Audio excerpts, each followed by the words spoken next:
de agressividade. Então, a pessoa que vive comprando coisas, eventualmente pode estar drenando isso por esse caminho. Ela pensa que sim, porque isso daí causa um certo conforto no primeiro momento. Certo. O indivíduo, ele compra alguma coisa, vai passear no shopping, ele tem a impressão de que aquele mal-estar está sendo resolvido, mas não está, ele está só adiando, não é? Então, isto ameniza um pouco o seu sofrimento, mas ainda continua as ideias persecutórias. Então, você pega um indivíduo, por exemplo, que fica se subestimando.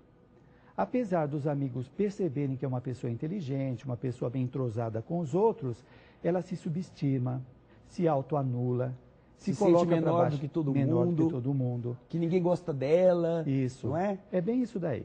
Então, o indivíduo, ele sempre acha que os outros falam melhor do que ele, que tem ideias mais interessantes. Tudo que ele faz é desinteressante. Aí nós percebemos esta desarmonia interna que faz ele se perceber como menos importante, como inadequado. E às vezes ele mesmo não nota isso como alguma coisa. E isso não seria uma insegurança da personalidade, nesse caso específico? Então, a insegurança pode ser o resultado destes conflitos que ele causou a si mesmo, de modo a gerar uma autoavaliação negativa sobre si mesmo. Sim. Então, se tem aquele desconforto, aquele transtorno interno, não é? Que tem várias maneiras de se manifestar. Isto faz com que ele não confie em si mesmo.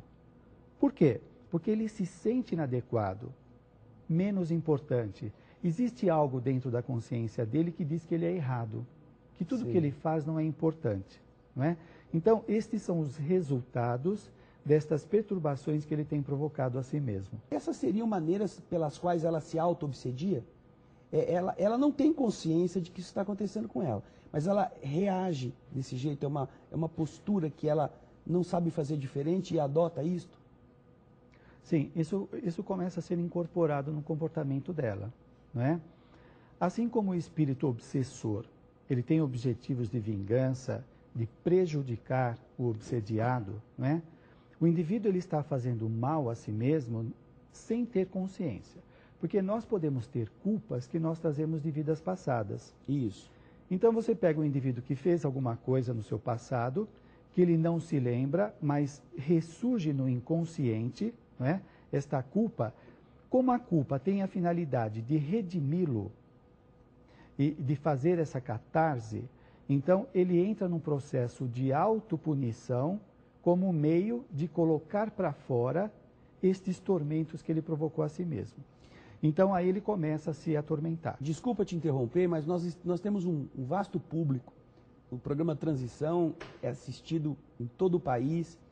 E eu gostaria que você explicasse para o público leigo o que significa, por exemplo, essa palavra catarse, para que ele pudesse ter uma ideia do que você está querendo passar para ele. Ok, muito bom a sua colocação, André.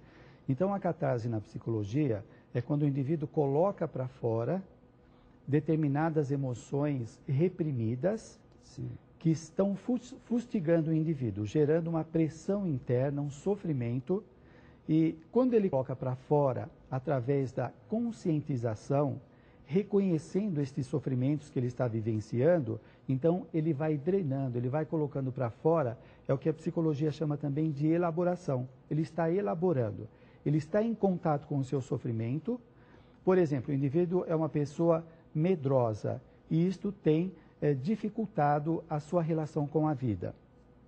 Só que muitas vezes o indivíduo não quer tomar contato com o seu medo, por causa do seu orgulho, por causa do pensamento dos outros, o que os outros vão dizer, e ele fica escondendo, maquiando este medo. Só que o medo fica impedindo o seu crescimento. Certo. Quando ele toma contato com o medo, isto é o que a psicologia chama de integração, é o indivíduo estar integrado e não disperso. Ele está em contato com aquilo que está acontecendo com ele. E à medida que ele vai tomando contato com o seu medo, reconhecendo, eu tenho realmente medo, esta é uma dificuldade minha, ele vai fazendo a catarse, ele vai colocando para fora aquilo que o atormentava.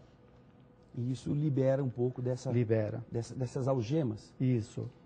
Nós vamos dar continuidade a esse assunto que está muito interessante.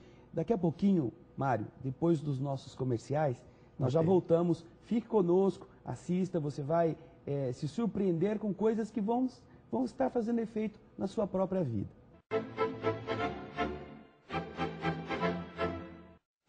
Os livros citados neste programa podem ser adquiridos na Mundo Maior Editora. Acesse mundomaior.com.br.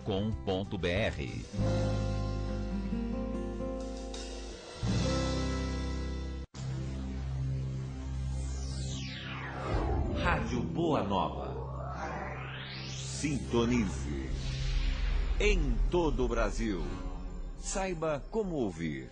Ligando, por e-mail ou acesse o site. A comunicação em prol de um planeta de regeneração. Rede Boa Nova. Emissoras da FEAL. Fundação Espírita André Luiz. Já chegou a edição 73 da revista Cristã de Espiritismo. Energia. Como se harmoniza o nosso fluido vital. Inferno. A incoerência das penas eternas. Quer estudar o Livro dos Espíritos? Então acesse o nosso site. Revista Cristã de Espiritismo. Há 10 anos nas bancas de todo o Brasil. Clube do Livro Amigos do Espiritismo. Ficando sócio do clube, você receberá em sua casa os melhores lançamentos de livros espíritas. Não perca essa oportunidade de ter os melhores livros pelo menor preço do mercado. Inscreva-se já, ligando 11 2979 2157 ou acesse www.amigosdoespiritismo.com.br. Mário, no bloco passado você estava falando sobre essas catarses que às vezes acontecem da pessoa descobrir onde está o nozinho. Isso. Não é? E eu me recordei que até os 14, 15 anos, Mário, eu tinha um problema. Eu tinha que levar meus avós, eles gostavam de viajar de trem.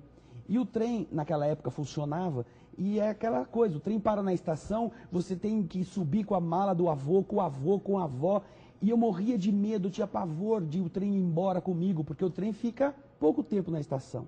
Eu me recordei que quando eu era criança, minha avó pegava nas férias, me pegava em casa da minha mãe e viajava comigo. Eu pequenininho, 5 anos, e minha avó, para Bauru, na cidade onde ela morava.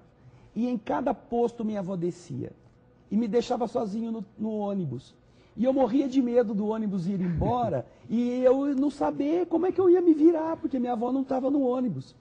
Então eu entendi nesta época adulta, já 14, 15, 16 anos, por que eu tinha isso. Isso seria uma forma de... Eu nunca mais tive depois disso. Eu passei a trabalhar assim, mas se o trem for embora, na próxima estação eu desço. Não é? Mas antes me agoniava, depois não me agoniou mais, depois de eu ter entendido o porquê motivo eu sentia isso. É mais ou menos este mecanismo dessa catarse, de você trabalhar com esses problemas? É isso mesmo. Você veja, num período anterior, você tinha medo porque o pensamento que você tinha é que provavelmente você poderia ir embora sem ela. Isso. Não é? Quando você começou a compreender, você vai dissipando o medo. Exato, foi isso que aconteceu. Então, a integração que o indivíduo faz na psicologia é quando ele entende o motivo de algum distúrbio que ele tem.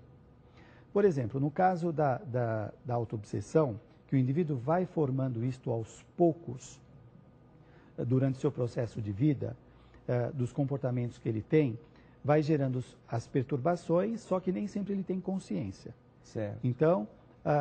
Dá um exemplo disso, por exemplo. Por exemplo, o indivíduo passa por um trauma, não é? A perda de alguém, uma decepção afetiva. Certo. Conforme a consciência dessa pessoa, ele registra esta perda como algo definitivo. Ora, se eu registro isto como definitivo, isto causa um pane na personalidade. Quer dizer que nunca mais eu verei esta pessoa, que eu não terei mais acesso a algumas coisas que eu perdi, né? Então, este registro gera uma perturbação muito grande, até que o indivíduo tenha consciência, e a vida sempre proporciona meios de conscientizá-lo. Quando isto acontecer, ele se liberta desta situação. Agora, é diferente do caso da obsessão espiritual. É isso que eu ia te perguntar. Você falou no começo da obsessão e da auto-obsessão. Qual é essa diferença que agora você vai poder explicar para o telespectador?